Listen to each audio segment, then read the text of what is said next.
Hello everyone, welcome back. अगर मैं आप लोगों से कहूं कि इस इंटीग्रल को सॉल्व करो तो हो सकता है कई लोग बहादुरों की तरह इस पे आइलेट लगा के बाय पार्ट्स लगा के क्वेश्चन सॉल्व करना शुरू कर दें। फिर लिमिट आप देख रहे हो इनफाइनाइट है, तो कुछ दिक्कत आ सकती है और नंबर ऑफ टर्म्स भी आपको दिख रहा होगा कि बढ़ेगी। तो जब इस तरह के क्वेश्चन दिए जाते हैं तो इस मोटो से नहीं दिया जाते हैं कि आप लोगों का हार्ड वर्क चेक करें, वो आपका नॉलेज चेक करते हैं। नॉलेज अगर आप ध्यान दो इसमें, तो ये एक तरीके का फॉर्म है कि exponential negative power and then the same variable x raised to the power some power. So this is totally related to one special function जो कि यूलर्स का स्पेशल फंक्शन होता है, यूलर्स का फंक्शन का एक पार्ट होता है, that is gamma function. And gamma function क्या होती है? 0 to infinity e raised to the power minus x raised to the power n minus 1 dx। ये एक फॉर्म होता है जो इसके साथ मैच कर रही है, लेकिन आप ध्यान दोगे यहाँ पे e raise to the power 2x है और यहाँ पे आपके पास e raise to the power minus x है, मतलब e raise to minus 2x, यहाँ पर e raise to the power x है, माइनस x है। तो इन दैट केस गामा का भी एक वन फॉर्म ऐसा होता है जो इसके साथ कंपेयर किया जा सकता है। वो फॉर्म कौन सा होता है? Let me right this one. वो फॉर्म होता है ये, ठीक है। अब जिसको ये फॉर्म पता है वो directly with in fraction of minute ये क्वेश्चन आसानी से सॉल्व कर लेगा, ठीक है। मैं भी गारंटी दे रहा हूं, जैसे ही आपको ये फॉर्म पता लगी तो ये आप आसानी से इसका आंसर निकाल सकते हो, ठीक है। अब जिसको ये देखना है कि इसका ये फॉर्म ऐसा बना कैसे, तो थोड़ा सा पेशेंस रखो। इस क्वेश्चन को जस्ट डायरेक्टली सॉल्व करने के बाद इसका प्रूफ भी मैं करा देता हूं, ठीक है।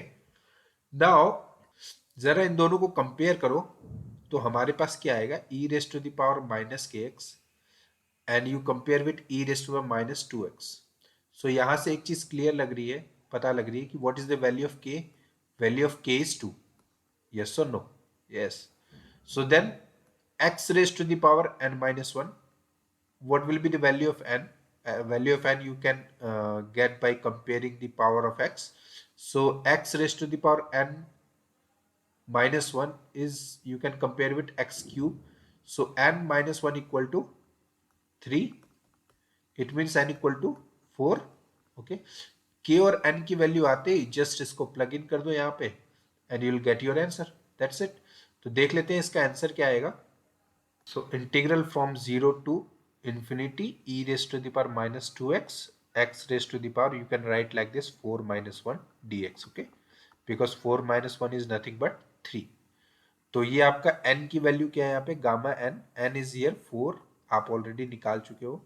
तो gamma 4 upon value of k is 2, 2 raise to the power n is 4। Okay, so this is, and you already know factorial n plus 1 क्या होता है? Factorial, sorry, gamma n plus 1 is nothing but factorial n। So gamma 4 is nothing but factorial 3। So factorial 3 upon 2 raised to the power 4। It means you can say 3 cross 2 upon 2 cross 2 cross 2 cross 2। So 2 to cancel out, 3 by 8 is the correct answer of this integral। ठीक है, एक question आपको अभी दे रहा हूं comment section में answer देने के लिए। ये क्वेश्चन आपको कमेंट सेक्शन में इसका आंसर देखना है, ठीक है।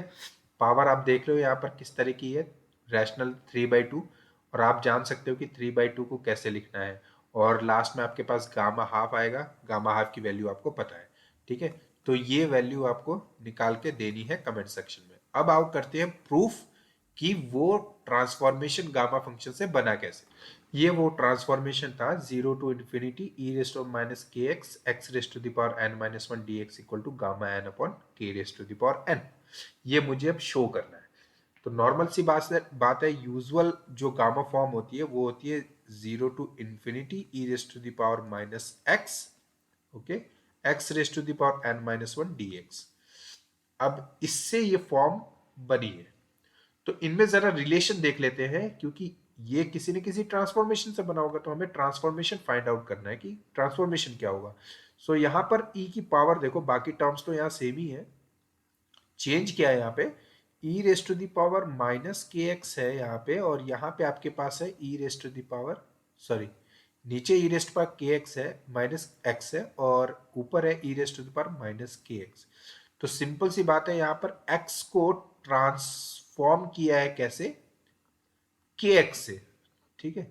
तो मैं क्या लिख सकता हूं, एक्स को मैं के, इस एक्स से कंफ्यूज ना होते हुए मैं इसको टी ले लेता हूं, ठीक है। तो एक नया ट्रांसफॉर्मेशन हमारे पास बन गया, x equal to k t. अब इस x equal to k t को मैं यहाँ प्लग करूंगा, okay. Then what will be d x then, अगर मैं ये ट्रांसफॉर्मेशन लेता हूं तो सब चीजें चेंज होगी ना, लिमिट भी चेंज हो जाएगा, dx भी चेंज हो जाएगा, x भी चेंज हो जाएगा। तो what will B dx, dx will be के डी टी, ठीक है। x की वैल्यू पता लगी, dx की वैल्यू पता लगी। अब आते हैं लिमिट पे, जब x की वैल्यू जीरो हो तो t की वैल्यू क्या आएगी बताओ, that will also be zero, है ना। x अगर जीरो कर दूं तो t is also zero because k is a constant.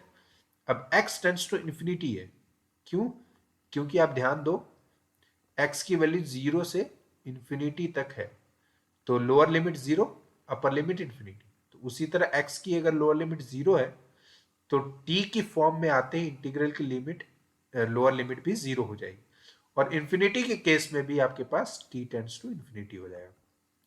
तो लिमिट भी पता लगी, बाकी चीजें भी पता लगी, जस्ट प्लग इन कर देते हैं, देखते हैं आंसर क्या आएगा।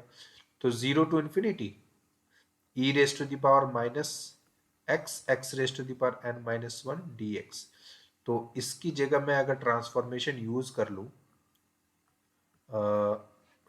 सॉरी, या this one, so it will be integral from 0 to infinity e raised to the power minus, अब यहां पर लिख रहा हूं मैं के टी, ओके, एक्स की प्लेस पे के टी, यहां भी एक्स की प्लेस पे k t raised to the power n minus one, और यहां डी एक्स की प्लेस पे क्या आ जाएगा, के D T, okay. then this is nothing but this is gamma n, okay। so 0 to infinity e raised to the power minus kt, यहाँ पे t और k को मैं अलग ले लेता हूँ, तो k raised to the power n minus one dot t raised to the power n minus one, okay, and k dt, yes.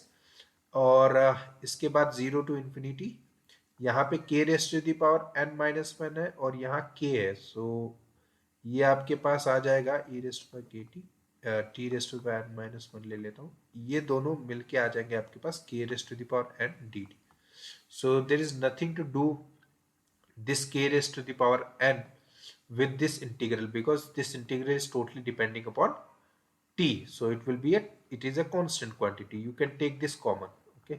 so 0 means outside the integral, so 0 to infinity e raised to power minus kt and t raised to the power n minus 1 dt, and this is totally equal to gamma n, okay।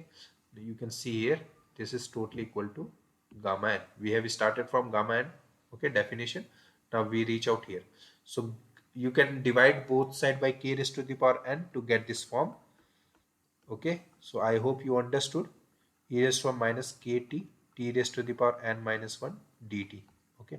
so easily here you can also replace t with x just for simplification, because transformation change करने, sorry, variable change करने से integral पे कोई value नहीं आती है, आपको पता ही होगा, x dx या फिर t dt करूं, the integral in finite integral, finite इसमें it will be, there will be no change, isn't it. a to b कर दूं, that will also a to b, तो it will give both b square minus a square upon two, here also b square minus a square upon 2। so limit, इसमें x को t लिखने से integral की answer पे कोई change नहीं आता है, तो मैं रिप्लेस कर देता हूँ उसमें, तो यहाँ पे क्या आ जाएगा, गामा एन अपॉन के raise to the power n equal to 0 to infinity e raise to the power minus k को क्या करना था मुझे, x, सॉरी, t को x रिप्लेस करना था, तो कर देते हैं k x, x raise to the power n minus one d x, ठीक है। तो यही फाइनल फॉर्म है आपके पास जो हमें प्रूफ करना था, और ये यहाँ पे प्रूफ हो गया। आई होप आप लोगों को ये सारी चीज़ें समझ आ गई होंगी, और thank you so much for watching the whole video, see in the next video then, thank you so much. और इस क्वेश्चन को ज़रूर से ज़रूर कमेंट सेक्शन में इसका आंसर देना। ठीक है, बाकी आप लोगों को पता लग गया होगा कि किस तरीके से क्वेश्चंस करने हैं। Thank you so much, see you in the next video.